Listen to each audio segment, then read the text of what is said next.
In August 2026, the Australian Security Intelligence Organisation Amendment Bill number 2 passed the Senate. ASIO's compulsory questioning powers that they obtained from 9/11 back in 2001 have just been expanded. The grounds now include sabotage, promotion of consumer violence, attacks on Australia's defence system, serious threats to territorial and border integrity. But they get to decide that those things are happening. They're not ordinary police interviews. ASIO can apply for a warrant and the Attorney General can approve it. It doesn't need a judge. You can be required to appear, or in some cases, taken to appear. Questioning can last up to 24 hours straight, and there is no right to silence. Refusal to answer, or if they believe you gave a misleading or false answer, can give you 5 years in prison. A lawyer's role is heavily restricted. They can be limited or even removed if they are deemed unduly disruptive.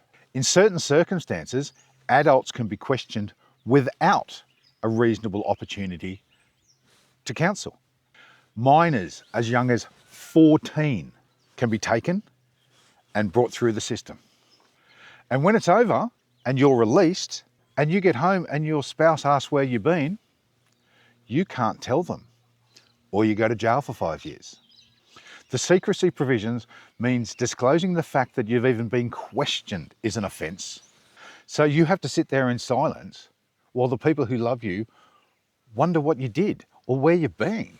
Critics, including the Green Senator David Shoebridge and the independent David Pocock, have described these powers as grotesque, and I agree with them. Shoebridge warns that ASIO can just pluck people off the street and interview them for 24 hours under threat of jail and then just spit them back out on the street as if nothing happened. Promotion of communal violence and threats to territorial and border integrity are pretty broad statements. And what counts as promotion? Going to a protest? Giving a speech? Being a social media commentator and putting a post that someone in power doesn't like and finds inconvenient. And like all these laws, and like we said when they first brought them in back in 2001, once the definition stretches, the net widens and we're all involved. A political speech, an activist, a commentary, all of it sits closer to the edge. These powers were supposed to be temporary, for emergencies only, and now they're being extended again and again and again.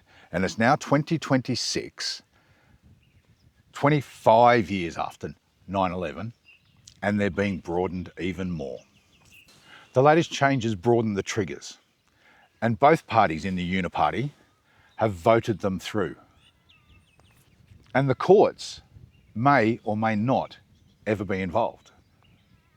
You don't get a public trial, you get the questions, you get a clock, and you get the threat of 5 years jail if you don't comply and you choose to stay silent. And when you walk out, they still own your voice. This is the machinery that now exists in Australia. Expanded grounds, compulsory answers, secrecy that follows the questioning, limited access to independent legal advice, and the possibility that a 14-year-old can be pulled into this same system. If the definition of security keeps expanding, more and more ordinary political speech starts to look like a risk that's worth investigating. I'm a political commentator. I talk about the powers, I criticise them, and I name them. If I go missing, if one day I'm simply not here and just stop appearing, maybe you'll know why. These laws make silence the safest answer, and silence is what they're designed to do.